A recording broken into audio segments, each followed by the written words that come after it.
Luar biasa temanya puzzle. Ya. Tapi sebelumnya saya mau sampaikan dulu sesuatu, boleh ya? Ketika saya duduk tadi, saya diingatkan satu cerita perikop. Tiba-tiba Tuhan ingatkan saya nafiri. Ketika saya duduk di sana, lalu saya berkata, Tuhan maksudnya apa? Tuhan ingatkan kepada saya bahwa akan ada suara nafiri dari Tuhan yang akan dibunyikan.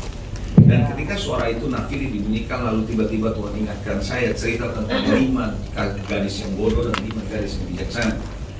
Semuanya sama-sama menantikan, semuanya sama-sama sedang menunggu kedatangan Tuhan, sama-sama tertidur, sama-sama menantikan, bukan yang menantikan. Nah saudara, ternyata 5 darah yang bodoh tidak membawa cadangan minyak. Nah di situ saya mendapat sesuatu yang cukup menarik ini ya. Saya perlu sampaikan, saya barusan lagi saya dapat tadi waktu saya lagi ujian. Ini bicara soal perempuan, bicara soal gereja. Gereja Tuhan yang sedang menantikan kedatangan Tuhan, semuanya sama, dari luar sama, kelihatan semua sama. Nggak ada yang beda. Nggak ada yang beda. Perbedaannya nanti waktu nafiri dibunyikan. Sesuai dengan nama gereja ini nafiri. Makanya Tuhan taruh saya nafiri. Ketika nafiri dibunyikan, nafiri Allah dibunyikan, maka akan ketahuan mana yang siap, mana yang enggak. Semuanya bawa pelita. Ini yang menarik. Tapi yang nggak bawa cadangan minyak 5 orang. Kalau Tuhan ingatkan saya, 50% gereja nggak siap. 50% gereja nggak siap kedatangan Tuhan. Mereka nggak punya minyak. Mereka kelihatan bagus, punya pelitanya, tapi nggak ada cadangan minyak. Nah, jadi saya mengingatkan ibu-ibu di sini bahwa kita tidak bisa hanya menjadi orang Kristen yang hanya menantikan Tuhan, yang kelihatan nampaknya semua kita sama. Tapi kita harus tahu ada perbedaan ketika kedatangan Tuhan tiba, suara Tuhan yang akan memisahkan. Nah ketika itu dipisahkan, yang menarik tadi saya katakan 50% gereja tidak siap. Jadi kalau dari situ saya hanya mendapatkan bahwa yuk kita belajar untuk menjadi 5 anak darah yang bijak, punya cadangan minyak. Amin, saudara. Sampai nanti yang nggak punya cadangan minyak bilang sama yang punya cadangan minyak, beri aku minyak. Enggak. Dia bilang baik, tapi engkau mau beli sudah terlambat. Jadi ada hal-hal yang di dalam hidup ini kita nggak bisa sia-siakan dalam hidup ini. Maka itu saudara terima puzzle, sesuatu yang menarik. Dan saya akan sampaikan saudara, khotbah saya hari ini adalah my puzzle pieces, atau kepingan-kepingan puzzle saya. Saudara, kata puzzle di dalam bahasa Indonesia sebenarnya teka-teki, tapi sebenarnya puzzle yang dimaksud adalah sebuah gambar yang ada puzzle yang potongan-potongan gitu kan ya. Sehingga kalau dijadiin satu itu jadi sebuah gambar yang sangat jelas, saudara. Nah itulah sebabnya saya melihat bahwa hidup saudara, hidup saya itu seperti puzzle. Dan kita harus hati-hati. Itulah sebabnya kenapa saya ingatkan sekali lagi seperti yang tadi itu sangat berbekas pada saya tadi ketika saya lagi memuji Tuhan ya. Jadi saya rasa bahwa ini kita perlu betul-betul siap untuk mendatangkan kedatangan Tuhan begitu ya. Mungkin sebelum saya mulai nggak tahu kenapa saya mesti sampaikan satu lagi. Saya pernah mendapatkan sesuatu, saudara, di mana saya juga sudah sampaikan kalau yang ini saya sudah sampaikan ke jemaat saya, tapi saya mau sampaikan juga kepada saudara bahwa ada sebuah perahu yang lagi jalan di lautan yang tenang, tapi begitu menuju ujung pantai, mendekati ujung pantai terjadi tsunami, dan ketika terjadi tsunami pada kaget dan teriak semua udah siap, karena ada kaitannya dengan apa yang saya dapat tadi. Jadi Tuhan ingatkan bahwa ada semua gereja, kita semua anak-anak Tuhan sedang menuju kepada ujung perjalanan hidup ini, kedatangan Tuhan. Dan semua kelihatannya tenang, nothing happen, semua oke-oke aja apa yang terjadi. Sampai suatu hari ujungnya akan terjadi tsunami. Nah ketika terjadi tsunami, terjadi goncangan, Tuhan katakan kepada kita bahwa kita harus hati-hati jangan sampai kita nggak siap. Karena pada waktu itu orang yang nggak siap adalah orang yang akan teriak-teriak, gitu ya. Jadi kenapa pesan ini perlu saya sampaikan? Karena kedatangan Tuhan memang sudah tidak akan lama lagi. Itu sebabnya kita perlu siap sedia. Amin ibu-ibu. Jadi belajar puzzle ini penting. Kenapa? Supaya kita tidak stres. Coba bilang saudara-saudara, jangan stres. Jadi saudara, dalam hidup ini yang menarik adalah begini. Periode kita kan hidup dari satu periode ke periode ya. Ada masa-masa hidup kita. Nah masa-masa hidup kita itu sebenarnya kita lagi kumpulin puzzle pieces, potongan atau kepingan-kepingan puzzle yang nanti ketika digabung baru kita bisa lihat ceritanya tentang hidup kita. Dan ini menariknya Tuhan, saudara. Nah, tidak sedikit ada orang terus bertanya-tanya di dalam hidup yang saudara dan saya alami, kita alami. Apalagi terjadi gejolak, apalagi terjadi kesulitan dalam hidup ini ya. Sehingga kita banyak bertanya, kenapa begini, kenapa begitu. Dan wajar-wajar saja kalau kita tanya kenapa begini, kenapa begitu. Tapi seringkali Tuhan tidak menjawab kenapa begini, kenapa begitunya. Tuhan mau saudara lewatin aja. Karena dalam hidup ini seringkali yang terjadi begini.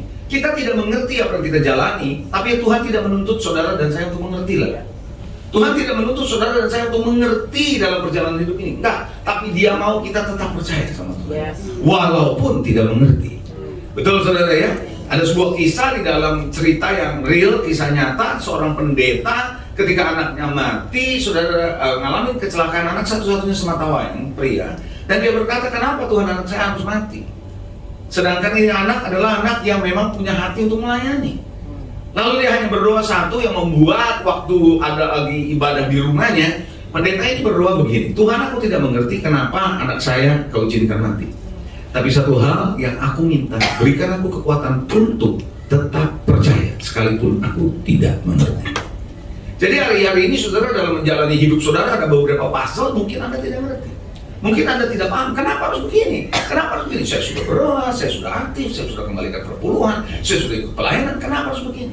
Seringkali saudara Tuhan membiarkan saudara dan saya, sedangkan Tuhan lagi mau membentuk puzzle buat saudara. Supaya puzzle itu menarik buat saudara dan puzzle itu berguna buat saudara dan saya. Saudara, kalau Anda melihat anak-anak bermain puzzle, apalagi kalau yang puzzle-nya banyak kepingannya ya. Saudara, kita kadang-kadang melihat ada satu kepingan yang kita pikir ini gunanya apa? Polos-polos doang. Pernah lihat ada polos-polos saja, tapi kan tanpa itu gambarnya nggak asik. Betul? Nah, mari kita melihat satu slide, saudara. Saya sudah menyiapkan beberapa slide di sini. Setiap kepingan dari masa ke masa hidup saudara dan saya bisa berbeda. Bisa berbeda ukuran, bentuk, gambar. Bahkan ada yang kepingannya kecil, nggak ada gambarnya lagi sama sekali. Polos, nggak ada gunanya sama sekali kelihatannya. No. Kadang-kadang ada di waktu tertentu dalam hidup saudara dan hidup saya seolah-olah hidup ini nggak ada artinya sama sekali. Kenapa saya lewatin kosong? Kayak kenapa saya lewatin begitu saja? Nggak ada loh yang namanya hidup ini yang lewat sama Tuhan itu nggak ada artinya. Saya ulangi sekali lagi, nggak ada namanya periode hidup saudara lewat sama Tuhan, berjalan sama Tuhan, nggak ada artinya, nggak ada. Semua ada maksud Tuhan di situ. Tuhan pasti mau mengajar saudara. Cuma sekarang kita belum paham apa maksudnya, kenapa Tuhan biarkan saya seperti itu.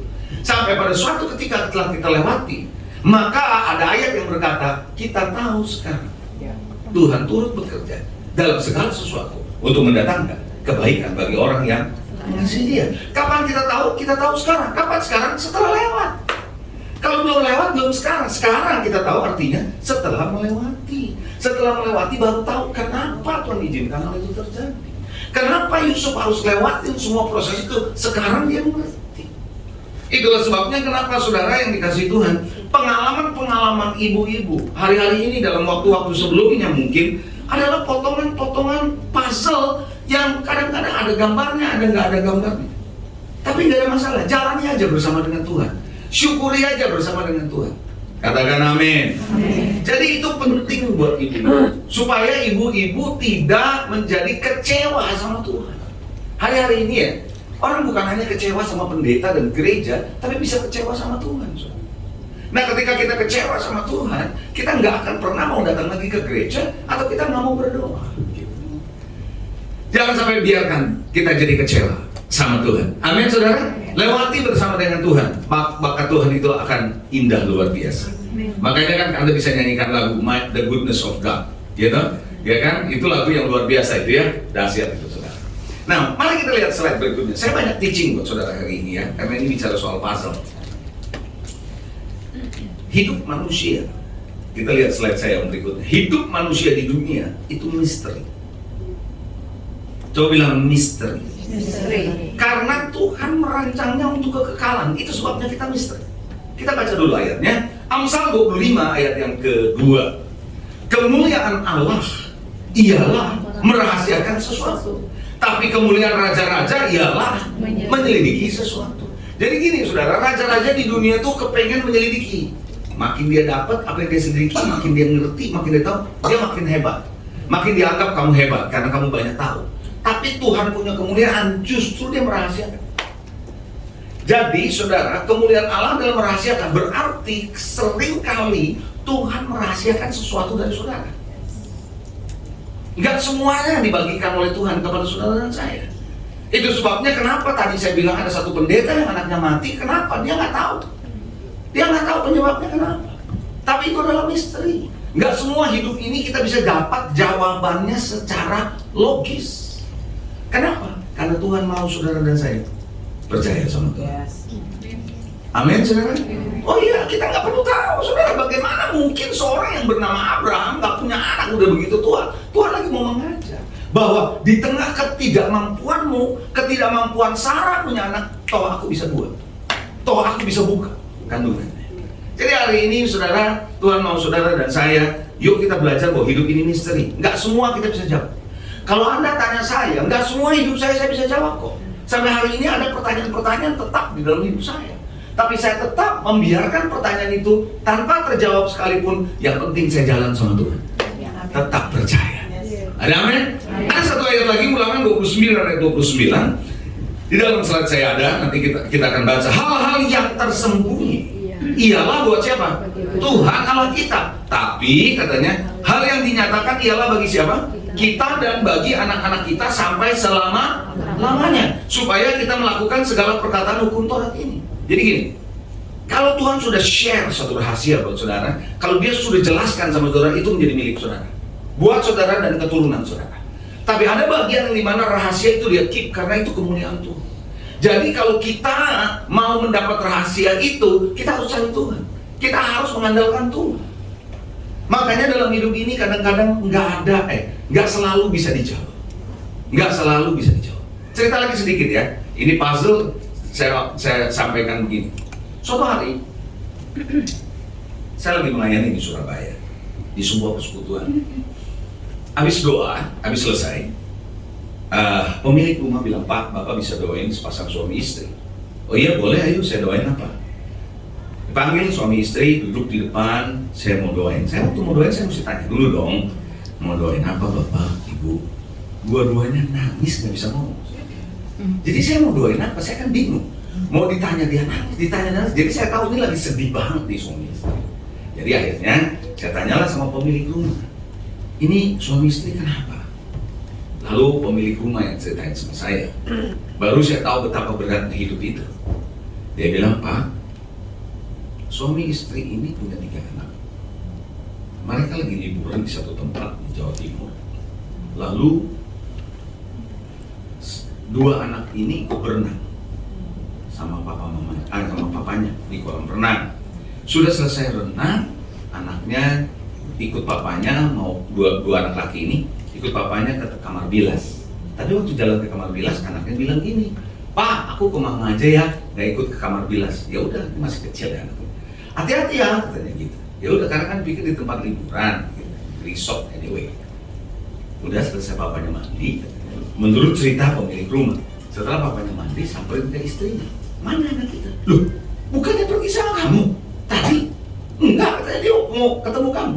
Hah, kemana? Panik lah papanya. Tahu-tahu, dia lihat 2 anaknya ngambang di kolam renang. Ngambang di kolam renang, langsung nyemplung lagi, ngangkat telepon ya, kalau di Amerika kan 911 ya. Telepon, tapi ya terlambat saudara, karena yang datang terlambat ambulansnya. Di tengah perjalanan 2 anaknya menghembuskan nafas. Suami istri ini aktif di gereja, aktif di gereja. Jadi bertanya si pemilik rumah, dia 2 ini bertanya, kenapa Tuhan izinkan begitu? Lah kalau saya jawabnya juga susah ya. Kita kan nggak ngerti itu rahasia Tuhan, misteri Tuhan. Tapi saya mendapat satu hal jawaban buat suami istri ini. Lalu saya tanya ketika sudah mulai rada tenang, saya bilang sama suami istrinya, Ibu, 2 anak ibu yang meninggal itu ke sekolah minggu kan? Iya. Ya karena dia melayani pasti dibawa ke sekolah minggu. Saya cuma bilang ini, Ibu percaya nggak? Kalau 2 anak ibu sudah ada dalam Tuhan, sudah bersama dengan Tuhan di surga. Dia nggak tahu. Tapi kenapa anak saya harus meninggal? Nah yang ini saya nggak tahu. Yang ini saya nggak bisa jawab. Tapi yang pasti 2 anak ibu sudah di dalam Tuhan. Sekarang pertanyaannya adalah tinggal ibu dan bapak, saya tanya. Ya tentu saya nggak ngomong gimana, saya dengan lemah lembut saya tanya suami istri ini. Bapak ibu lah yang menentukan mau mengalami kemenangan dalam hidup ini atau mau mundur dari Tuhan. Pilihan dari tangan ibu. Kalau ibu mau mundur, setan yang mana? Tapi ibu kalau jalan terus, walaupun nggak ngerti, Tuhan yang mana? Karena dua anak ibu udah nggak usah dipusingin, sudah sama Tuhan. Sekarang ibu yang milih. Ibu mau ikut yang mana? Kalau ibu jalan terus, percaya Tuhan akan memberikan jawaban nanti di suatu hari kelak yang kita nggak tahu kenapa bisa begitu. Udah saya cuma doain, saudara. Saya nggak tahu lagi, saya nggak ketemu lagi karena saya pulang Jakarta kan. Berapa lama kemudian saya melayani sebuah gereja di Surabaya yang cukup besar jemaatnya. Lalu kemudian ada di baris ketiga, kayak lagi khotbah itu dia kan mimbarnya tinggi ya di atas gitu ya, ada tiga baris dari depan. Lihat saya senyum-senyum gitu kan, saya lagi bingung nih saudara, siapa? Udah selesai khotbah, turun, salaman, cari saya, ketemu saya salam. Pak masih kenal saya. Saya lihat muka tahu ya, cuma siapa ya orang ini ya? Susah loh jadi pendeta loh saudara. Kadang-kadang kita tahu gitu, halo Pak, kita nggak halo, salah, kita halo, bingung gitu ya. Siapa gitu ya? Terus saya bilang, siapa ya ibu bapak itu? Gitu. Dia bilang sama saya gini, ingat nggak? Bapak ibu bapak yang doain saya di satu persekutuan doa yang dua anak saya meninggal. Oh iya, langsung saya kaget. Saya ingat begini ya. Saudara mau tahu apa yang saya lihat? Istrinya lagi hamil. Saya hanya bilang begini, Pak, Bu, Bapak dan Ibu menang berjalan bersama Tuhan. Itu sebabnya hidup ini kadang-kadang kita nggak bisa jawab sekarang. Kita nggak ngerti, that's a mystery, it's a puzzle. Tapi yang pasti adalah kita jalani aja bersama dengan Tuhan. Percaya Tuhan selalu taruh yang terbaik buat kita. Bisa katakan amin saudara? Dalam Pengkhotbah 3 ayat 11 kan Anda tahu semua Tuhan menjadikan segala sesuatu indah pada. Nah kita tahunya sampai di situ, tapi ada kata-kata berikutnya yang kita nggak pernah baca. Dan Tuhan memberikan kekekalan dalam hati manusia. Tapi manusia tidak bisa menyelami perbuatan Allah dari awal sampai akhir. Kenapa tidak bisa menyelami? Karena tidak melihatnya dalam kekekalan. Kita harus melihat hidup ini dalam kekekalan. Kalau lihat hidupnya Yusuf, kita juga nggak ngerti. Bagaimana Tuhan janjikan Yusuf jadi orang yang hebat harus lewatin hidup seperti itu. Kita juga nggak ngerti seorang yang namanya Daud yang namanya dijanjikan oleh Tuhan jadi raja harus jadi kayak orang belaga gila. Coba bayangin. Sampai anaknya sendiri Absalom bahkan memberontak sama dia, kudeta bapaknya sendiri. Bayangkan saudara.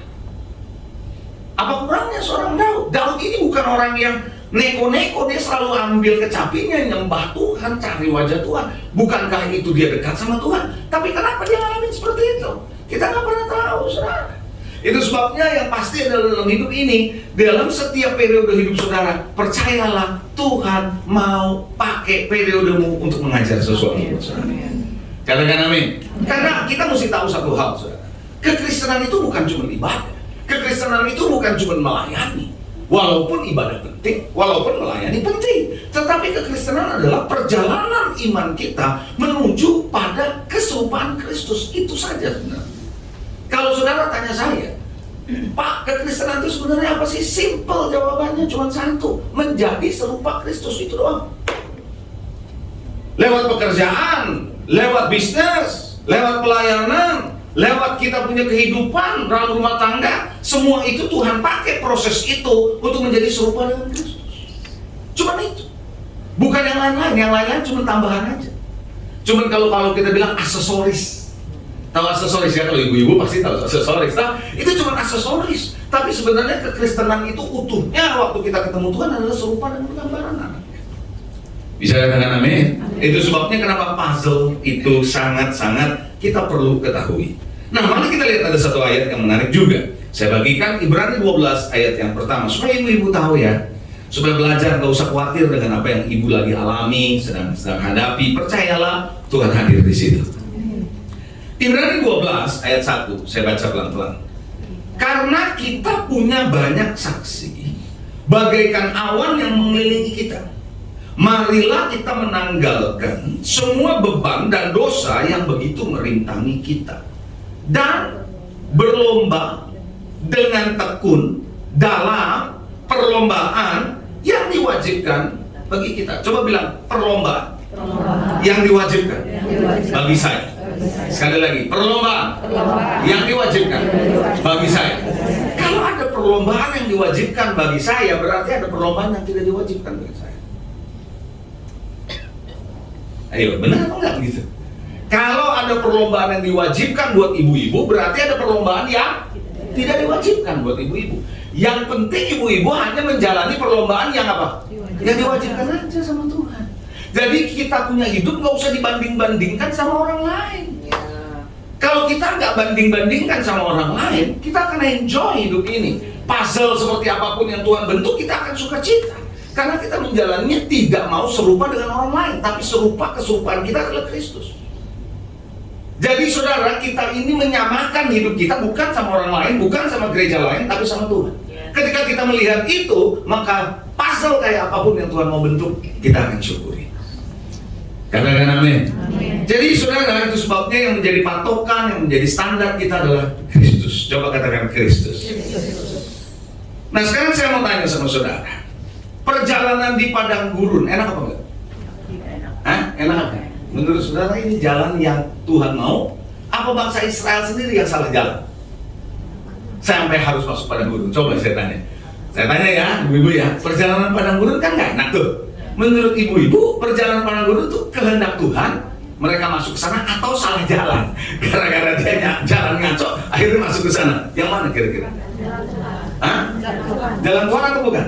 Atau karena salah jalan? Ayo kita lihat ayat. Oh haleluya. Kalau kita ngerti, kita akan syukuri banget saudara. Ya. Ulangan 8 ayatnya yang kedua. Ingatlah kepada seluruh perjalanan yang kau lakukan atas siapa? Kehendak Tuhan Allahmu di mana? Di padang gurun selama 40 tahun ini. Jadi Tuhan itu bawa bangsa Israel 40 tahun jalan di padang padang gurun atas kehendak siapa? Kehendak Tuhan, bukan salah jalan loh. Jadi ada kalanya ibu harus lewatin padang gurun dalam hidup ini. Belum tentu itu salah jalan. Halo, paham nggak coba yang ngerti lambaikan tangan saudara? Belum tentu salah jalan, belum tentu salah milih, tapi Tuhan yang ngarahin. Kenapa? Ada sebabnya. Mari kita lihat. Dengan maksud merendahkan hatimu dan mencobai engkau untuk mengetahui apa yang ada dalam hatimu. Kadang-kadang dalam hidup ini Tuhan proses saudara, didorong untuk lewatin satu jalan. Hanya Tuhan mau tahu isi hati saudara apa. Kita tuh nggak pernah tahu loh isi hati kita sendiri loh kadang-kadang. Sampai ada sesuatu yang terjadi dalam hidup kita, baru ketahuan isi hati kita. Ada orang yang nggak kelihatan sombongnya, sampai dia diberkati kaya raya, baru kelihatan. Halo? Ada orang yang kelihatannya begitu percaya sama Tuhan, sampai ada penderitaan baru ketahuan bahwa ternyata hatinya nggak percaya sama Tuhan. Itu istri Ayub, betul? Baru ketahuan ternyata dia waktu ngalamin penderitaan hatinya nggak dekat sama Tuhan. Nah, dia lanjutkan begini saudara, dengan maksud merendahkan hatimu, mencoba engkau untuk mengetahui apa yang ada dalam hatimu, yakni apakah engkau berpegang pada perintahnya atau tidak. Jadi kadang-kadang Tuhan bawa saudara di dalam suatu perjalanan yang nggak masuk di akal, yang kita nggak mau, yang nggak enak buat kita, yang nggak nyaman buat kita, yang nggak kita harapkan perjalanan seperti itu. Tapi Tuhan lagi mau bawa saudara untuk menguji hatimu, apakah Anda akan tetap pegang kebenaran firman atau tidak? Apakah engkau tetap percaya sama Tuhan atau tidak? Apakah Anda tetap mau berpegang pada Dia, mengandalkan Dia, berharap sama Dia atau tidak? Saya bersyukur ketika saya melihat suami istri itu, dia pegang Tuhan. Dan dia bisa ketawa, dia bisa sukacita. Dia belum tahu jawabannya, kenapa anaknya meninggal. Tetap dia belum tahu. Tapi dia lewati perjalanan dengan penuh kemenangan. Katakan amin. Siapa yang paham sampai di sini? Paham sampai di sini, saudara? Jadi kadang-kadang ada perjalanan-perjalanan yang tidak nyaman, menyulitkan. Tapi itu kehendak Tuhan. Tapi Tuhan mau, kenapa Tuhan lagi mau bentuk saudara? Bagi Tuhan, coba saya tanya, Tuhan menyelesaikan masalah saudara gampang atau susah? Gampang banget. Yang susah itu adalah hati kita. Ada seorang pendeta bilang, jangan bawa masalahmu kepada Tuhan, karena Tuhan tidak ada masalah dengan masalahmu, kata dia. Tapi bawa hatimu, karena Tuhan punya masalah dengan hatimu, kata dia gitu.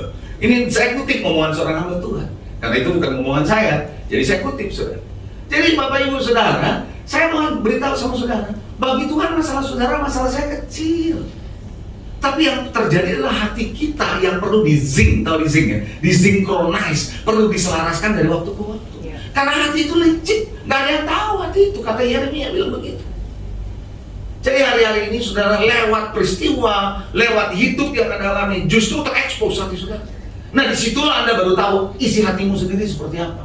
Ketika bangsa Israel lewat padang gurun, baru ketahuan mereka bersungut-sungut terus sama Tuhan. Jadi hari ini pasal hidup saudara kalau nggak enak, nggak sesuai dengan harapan kita, jangan buru-buru marah. Bilang sebelah saudara, jangan buru-buru kecewa. Oh haleluya. Pernah baca nggak? Suatu hari Yesus bilang begini sama murid-muridnya, kamu nyebrang dulu deh, naik perahu, aku mau naik ke atas, aku mau berdoa. Pernah baca ayatnya ya? Nanti Anda baca di Matius 14 itu tentang Yesus jalan di atas air. Kamu jalan dulu, aku mau doa di atas bukit. Nah, waktu Yesus kasih tahu kepada muridnya, kamu pergi dulu, nyebrang dulu, naik perahu. Mereka taat atau enggak? Mereka ikutin nggak? Ikutin. Kalau Anda baca, mereka ikutin. Mereka naik perahu. Yesus naik ke atas tapi dia ikutin. Berarti murid-murid taat. Taat ya apa yang Tuhan ngomong ya. Saat mereka jalan baru beberapa mil, gelombang besar. Dan gelombangnya bukan gelombang kecil loh. Kenapa saya bisa bilang gelombang besar? Karena nelayan pada ketakutan. Kalau nelayan sudah ketakutan teriak-teriak, berarti itu gelombang sudah tidak terkontrol. Lah kalau ibu-ibu saya gitu ya naik perahu gelombang dikit teriak-teriak itu mah udah biasa lah ya orang kota ya kan. Tapi kalau ini kan nelayan, dia teriak berarti gelombang hebat. Pertanyaan saya, mereka tahan sama Tuhan, tapi kok ngalamin gelombang? Itu puzzle-nya. Mungkin Anda bilang saya sudah tahan, kok saya ngalamin gitu? Karena Tuhan punya maksud untuk melatih saudara, untuk mengajari saudara sesuatu lewat peristiwa itu. Dan lucunya Tuhan udah ditunggu, udah gelombang, udah berat, baru dia turun. Udah turun gak langsung nolong lagi pakai jalan di atas air segala. Ayo, coba. Dan masih bilang tenang, ini aku, jangan takut. Kenapa dia gak bikin gelombang tenang? Waktu dia bilang tenang, gelombang belum tenang itu. Kenapa? Kalau dia bilang tenang, gelombang dengan mudah. Karena bagi Tuhan lebih sulit menyelesaikan orang yang ada di perahu daripada gelombang yang ada di luar perahu. Bagi Tuhan lebih sulit membereskan hati saudara, hati saya, ketimbang persoalan yang ada di luar kita. Halo, amin saudara. Nah ketika kita nangkap apa yang Tuhan mau, maka kita ngerti puzzle-nya itu. Yesus tahu nggak kalau Lazarus sakit? Tahu, orang dikasih tahu. Terus dia langsung datang apa? Sengaja nggak datang? Sengaja 2 hari telat, betul ya? Udah telat, udah mati. Dia masih ngomong gini, syukurlah aku nggak datang pada waktu itu. Coba. Saya lagi pikir kalau saya jadi gembala sidang ya, terus ada jemaat yang sakit, terus saya bukannya datang, udah mati, terus baru saya datang. Saya ngomong, syukurlah aku nggak datang. Kok bisa habis? Ini pendeta kurang ajar nih, betul apa enggak? Dia bilang apa? Syukurlah aku tidak hadir pada waktu itu supaya kamu belajar percaya. Ada nggak kebangkitan sebelumnya mereka lihat? Belum. Tapi supaya mereka belajar percaya bagaimana aku sanggup melakukan yang mustahil bagimu. Jadi Tuhan lagi mau mengajar mereka supaya tidak melihat situasinya, tapi lihat Tuhan yang bisa mengubah situasi. Kadang-kadang dalam hidup ibu-ibu begitu ketakutan karena melihat situasinya lagi, dan lewat proses hidup itu Tuhan lagi mau ngajar ibu-ibu dan kita semua untuk belajar percaya sama Tuhan walaupun kita nggak tahu kapan selesainya. Haleluya. Paham saudara? Kalau kita ngerti ini, maka kita akan enjoy dalam setiap peristiwa kehidupan. Haleluya. Nggak perlu banyak stres, nggak perlu healing sana, healing sana. Oh, haleluya, amin saudara. Puji Tuhan. Praise the Lord. Kalau nggak dikit-dikit healing ya. Sekarang ngopi aja bilang healing loh. Healing, ngapain lo healing ya? Elah, ngopi aja healing.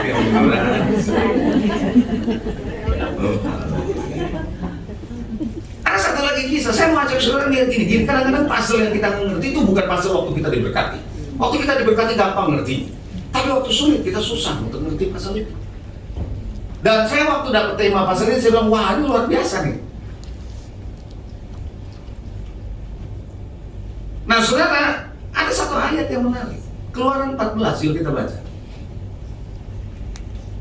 Ayat 1-4. Ibu-ibu mungkin udah sering baca ayat ini, tapi nggak tahu apakah Anda memperhatikan seperti saya, pas karena temanya puzzle.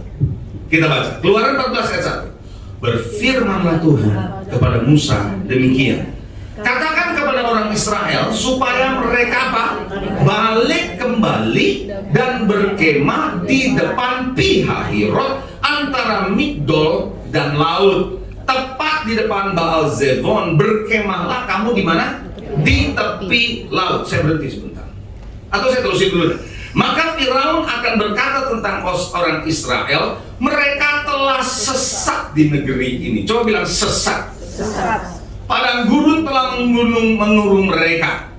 Aku akan mengeraskan hati Firaun sehingga ia mengejar mereka. Dan terhadap Firaun dan seluruh pasukannya aku akan menyatakan kemuliaanku sehingga orang Mesir mengetahui bahwa akulah Tuhan. Lalu mereka berbuat demikian. Saya berhenti sebentar, saya coba jelaskan. Musa adalah pangeran di Mesir. Karena dia pangeran, dia tahu mana jalan-jalan yang sesat atau jalan-jalan yang benar, kemana jalan cepat, jalan pintas, dia tahu. Dulu belum ada Google Map, dulu belum ada Waze. Tapi karena dia prince, dia punya kuda, dia bisa tahu jalan-jalannya, gitu. Jadi ketika Tuhan perintahkan dia memimpin bangsa Israel keluar dari Mesir, dia tahu jalan pintasnya.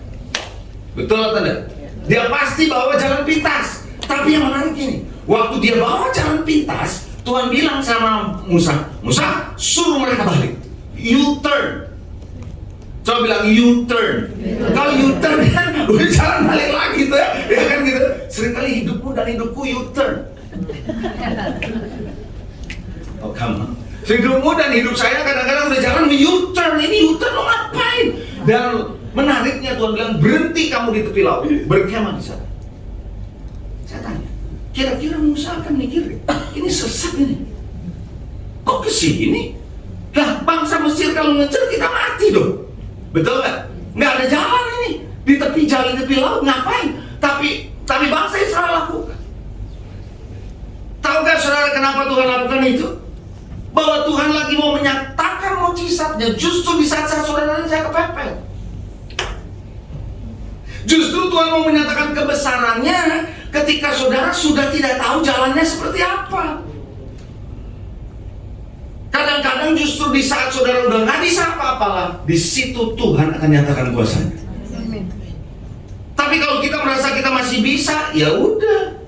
Nah oleh karena itu saudara, Tuhan mau ajak saudara dan saya seperti pengalaman bangsa Israel untuk bisa melihat mujizat yang belum pernah mereka lihat. Apa itu? Laut terbelah. Gak pernah. Pertanyaannya saya tanya, apakah Musa pernah lihat laut terbelah? Gak pernah lihat juga. Jadi Tuhan lagi mau membawa Musa dan bangsa Israel punya pengalaman baru, mujizat bersama Tuhan. Jalannya boleh sesat, tapi kalau sama Tuhan gak pernah sesat. Jalan kita boleh kita pikir salah, kalau sama Tuhan gak bakal salah. Haleluya. Amin. Gak bakal salah ibu-ibu. Kalau kita jalan sama Tuhan, kelihatannya menurut kita salah, tapi kalau kita jalan sama Tuhan, Anda akan lihat mujizat yang gak pernah kita lihat sebelumnya. Karena tersesat, bangsa Israel teriak-teriak sama Musa. Musa, kami udah bilang apa? Lu jangan ganggu gua. Udah tahu enak-enak di sana, lu ganggu gua. Emang kurang kuburan apa di sono, di Mesir gitu. Tapi yang menarik, Musa bilang gini, jangan takut. Lihat keselamatan dari Tuhan hari ini. Apa dia tahu bagaimana? Nggak tahu, tapi dia bilang lihat keselamatan dari Tuhan hari ini. Lalu ada kata-kata yang menarik, bangsa Mesir yang kamu lihat, kamu nggak akan lihat lagi selama-lamanya. Dari mana dia bisa tahu? Dan bagaimana caranya? Dia juga nggak tahu. Tapi dia hanya memperkatakan apa yang Tuhan taruh di hati dia. Itu sebabnya ibu-ibu yang dikasihi Tuhan, ketika kita jalan sama Tuhan, kita akan punya kepercayaan, keyakinan teguh. Walaupun nggak ngerti jalan keluarnya kayak apa, percaya Tuhan pasti buka jalan buat saudara. Itu sebabnya kalau hari-hari ini Anda lagi kepepet, lagi ketegang, lagi hidup ini, serahkan sama Tuhan. Barangkali yang selama Anda lewati pasalnya cuma blank, nggak apa-apa. Tapi itu justru bagus. Nanti ketika gambarnya semua jelas, ternyata ada manfaat. Amin. Kadang-kadang kita pernah tertipu semua. Kita rasanya waktu tertipu sakit hati ya. Tapi setelah lewat jalan baru kita ngerti kenapa kita diizinkan tertipu. Kita banyak belajar di sana. Amin. Kita lihat lagi satu slide. Oh haleluya. Puji Tuhan. Setiap pengalaman hidup ada di slide saya. Bisa ditayangkan. Setiap pengalaman hidup di suatu periode merupakan potongan puzzle yang mempunyai tujuan agar mengenal dan mengalami Tuhan. Setiap pengalaman hidup di suatu periode, ibu-ibu, kita semua ada periode-periode, itu merupakan potongan-potongan puzzle yang mempunyai tujuan. Satu tujuannya adalah supaya saudara dan saya kenal Tuhan, ngalami Tuhan. Tahu nggak? Kalau Anda mengenal Tuhan, ngalamin Tuhan, itu lebih besar daripada hadiah miliaran. Lebih besar daripada uang manapun. Kenapa? Karena waktu Anda kenal Tuhan, waktu Anda ngalami Tuhan, matamu dibuka. Yang nggak pernah Anda lihat sebelumnya, tiba-tiba Anda bisa melihat. Yang Anda nggak pernah ngerti sebelumnya, yang namanya kekekalan, Tuhan mulai buka. Orang Kristen ngalami transformasi dalam hidupnya, berubah total karena ngalami Tuhan, karena kenal Tuhan, bukan karena pelayanan. Nah, saya ngomong ini harus hati-hati. Bukan karena pelayanan semata yang membuat saudara bisa ngalami transformasi, tapi lewat pelayanan matamu terbuka. Nah, itu cerita lain. Jadi kuncinya bukan di pelayanannya, tapi Tuhan buka matamu. Saat matamu dibuka, saat hatimu dibuka, maka Anda mulai ngerti soal Tuhan. Baru kita ngerti, oh iya seperti ini. Contoh yang paling gampang. Kita kadang-kadang, ini yang kecil aja ya, doa. Kita pikir doa nggak penting, atau penting tapi kita doanya gitu-gitu. Sampai ketika kita mengalami Tuhan, lewat doa-doa kita, baru kita bisa sadar bahwa doa itu penting. Paham kan? Kalau enggak, kita menganggap itu suatu kewajiban atau suatu tugas. Kita akan menjadi, doa itu menjadi suatu hal yang bersemangat buat kita lakukan kalau mata hati kita mulai dibuka. Saya nggak pernah tahu kekristenan sampai saya punya mata hati dibuka. Karena sebelumnya saya bukan orang Kristen. Saya bukan seorang hamba Tuhan, pendeta, bukan. Tapi ketika mata hati dibuka, di situ kita baru bisa mengalami Tuhan. Baru kita ngerti kekristenan itu seperti itu. Jadi ibu-ibu yang dikasih Tuhan, lewat woman di sini, para ibu-ibu, minta supaya Tuhan buka mata hati. Zakheus ketika ngalamin Tuhan, tiba-tiba dia bisa berubah. Paulus ketika ngalamin Tuhan, kenal siapa Tuhan, mengalami berubah. Daud ketika ngalamin Tuhan, dia berubah. Sebenarnya kunci kekristenan itu satu, saudara dan saya berubah. Itu aja. Transformasi seperti Kristus. Jadi kalau yang ada di sini nih, ibu-ibu yang dilayani, ngalamin perubahan, mengalami mengenal Tuhan, mengalami matanya dibuka, itu yang dahsyat. Amin. Yang setuju katakan amin. Bagaimana kita bisa melihat dan menemukan potongan puzzle dalam hidup kita dengan baik? Siap? Bagian terakhir.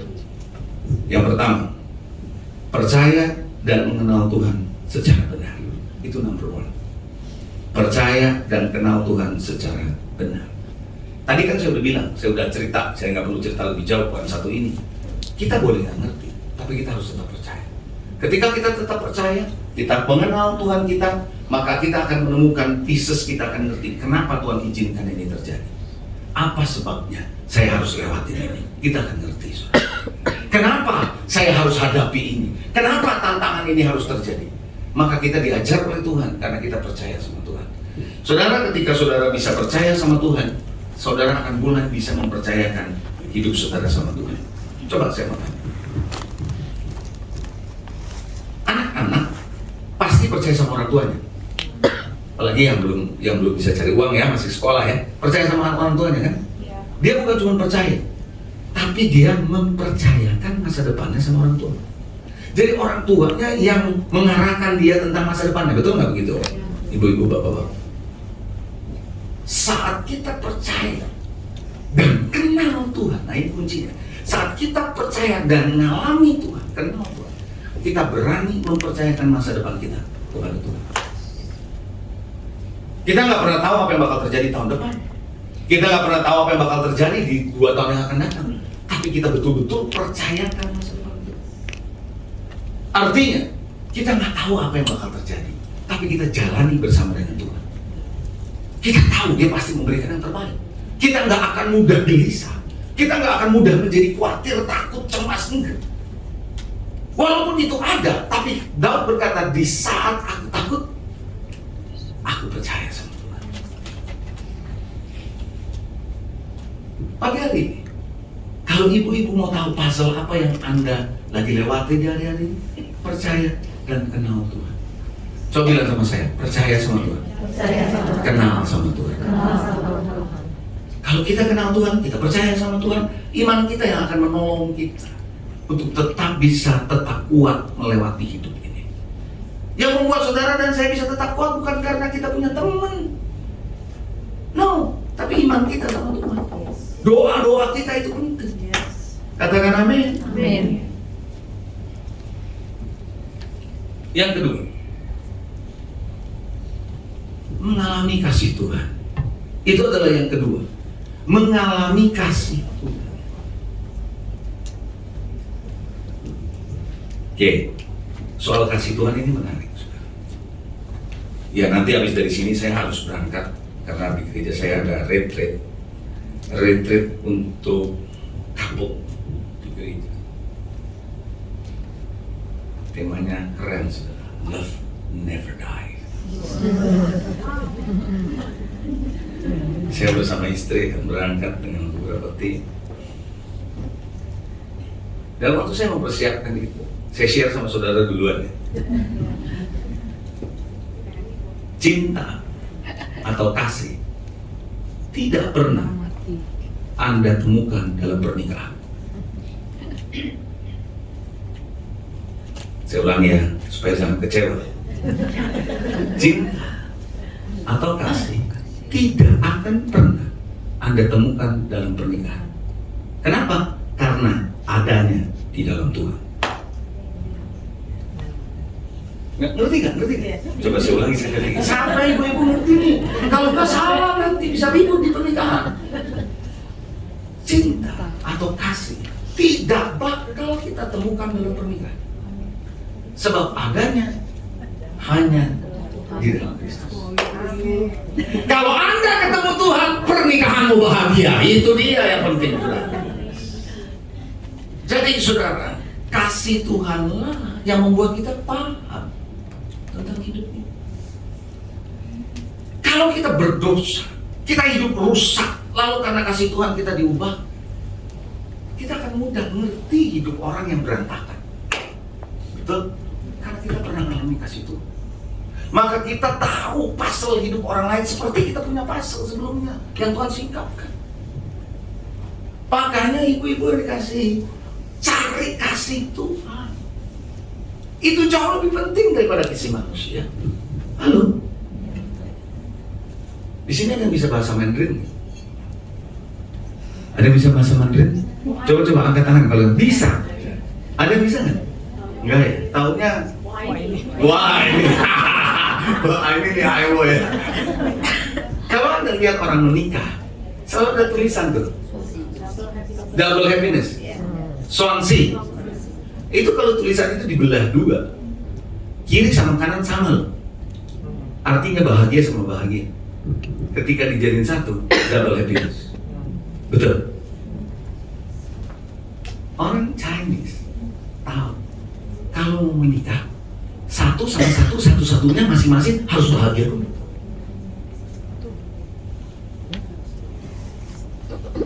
Si A sama si B bahagia, suami istri, calon istri harus bahagia, ngumpul baru double happiness. Ngerti kan nih?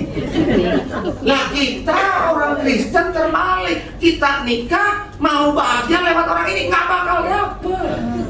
Bahagia dulu dalam Tuhan, bahagia dulu dalam Tuhan. Kita menikah dua-duanya bahagia dalam Tuhan. Haleluya.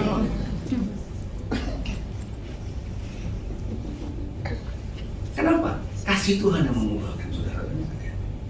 Saya bisa sampai hari ini karena kasih Tuhan. Mana ada suami atau istri, kalau saya kan istri, mana ada istri yang sempurna? Kalau Anda istri, mana ada suami yang sempurna sih? Hanya Tuhan yang sempurna. Kasih Tuhan yang membuat kita bisa ngerti yang namanya puzzle hidup ini. Katakan amin. Yang ketiga, ngerti dan hidupi kebenaran. Makanya belajar kebenaran itu penting, ngerti kebenaran firman Tuhan, karena kebenaran itu memerdekakan saudara dan saya. Jadi hidup di dalam kebenaran membuat saudara dan saya tidak menyimpang ke kanan dan ke kiri. Jadi ketika Anda dalam kehidupan yang sulit sekalipun, kau pegang kebenaran, kebenaran ini yang memerdekakan. Jalanmu tidak akan ke kanan atau ke kiri. Tuhan berkata sama Yosua, jangan menyimpang ke kanan, jangan menyimpang ke kiri. Tetap di dalam jalan Tuhan. Malu Anda akan lihat pembelaan Tuhan akan datang pada saudara, karena kita berjalan dalam kebenaran. Karena kebenaran pasti Tuhan akan bela kita. Saudara, orang di dalam pengadilan bisa dinyatakan bebas karena dia tidak bersalah, betul? Karena dia memegang prinsip-prinsip atau undang-undang dan hukum yang dia pegang. Itu yang membuat dia dibebaskan. Hal yang sama, kalau Anda berjalan dalam kebenaran, setan tidak bisa menuduh saudara. Setan tidak bisa mengalahkan saudara, karena kebenaran itu yang memerdekakan saudara. Pasal hidupmu Anda akan dapat lewat kasih Tuhan, lewat percaya dan kenal Tuhan, dan lewat kebenarannya. Dan terakhir, Anda dan saya harus digerakkan oleh tujuan Tuhan. Kenapa orang nggak ngerti pasal hidupnya? Karena punya ambisi sendiri, karena punya kepentingan sendiri, mau-maunya sendiri. Saya sebagai seorang hamba Tuhan, saya sebagai gembala sidang, sebagai pendeta, dari waktu ke waktu harus selalu bertanya sama Tuhan. Jangan sampai ambisi saya lebih kuat daripada kehendak Tuhan dalam hidup saya. Karena saya kepengen apa yang saya lakukan adalah jalan sesuai dengan tujuan Tuhan buat saya. Perlombaan yang saya lewati, saya harus jalani bersama Tuhan. Ibu-ibu juga sama. Anda harus tahu apa tujuan Tuhan dalam hidup saudara. Bukan apa yang Anda mau, bukan apa yang saya mau. Karena kalau apa yang saya mau, saya bisa dapat pasal-pasal yang salah. Bisa salah kita ngumpulin pasal teman dan gambar yang lain masuk di pasal kita, itu nggak akan terbentuk gambarnya, betul apa enggak? Karena kita punya ambisi, kita punya jalan sendiri. Tapi ketika kita digerakkan oleh tujuan Tuhan, berjalan dalam tujuan Tuhan, kita akan kumpulin gambar yang benar. Pada akhirnya kita sebagai anak-anak Tuhan, pada ujungnya adalah Tuhan mau ngomong begini sama kita. Baik benar perbuatanmu, hambaku yang baik dan setia. Saya suka dengan kalimat itu, sederhana. Yesus bilang, baik benar perbuatanmu, hai hambaku yang baik dan setia, bukan yang hebat. Dia nggak bilang baik benar perbuatanmu hambaku yang hebat, dan yang baik dan setia. Karena engkau ikutin tujuanku dalam hidup. Siang hari saya mengajak ibu, apakah Anda sedang ada dalam pasal yang Anda bingung? Kenapa begini? Coba bilang sebelah saudara, nikmati aja. Coba bilang, nikmati aja. Nikmati dan percaya.